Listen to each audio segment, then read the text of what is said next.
So, ayan yung first CMC joint.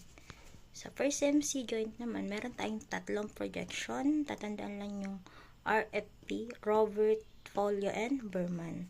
So, si Robert, unahin muna natin yung projection nila. Si Robert is AP, si Folio is bilateral, PA projection, and si Berman is AP Asial projection.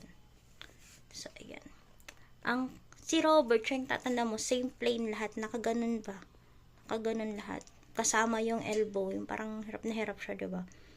Kasama yung elbow. Same plane lahat, tapos perpendicular yung central ray sa first CMC.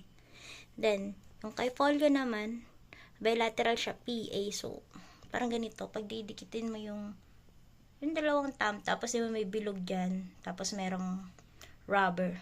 So, yung central ray niya, between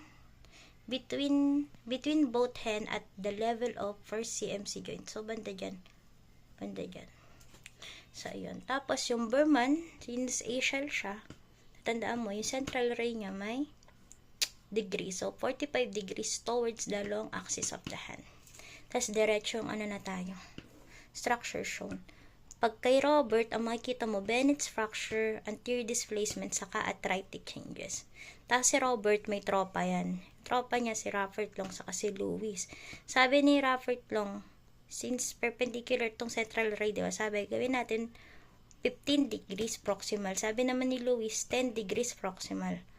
Pero ang lang nila, concern is yung soft tissue away from per CMC kasi diba medyo mataba itong thumb natin. So, maraming soft tissue. Sabi nila, lagyan natin angulation para mas makita yung gusto natin makita. So, yun yung kay Robert. Then, kay Folio naman, doon mo makita yung ulnar collateral ligament rupture or yung skier's thumb. Kung merong na ligament na rupture, doon mo siya makikita. Then, kay Berman naman, makita mo yung concavo outline ng first CMC. Concavo outline.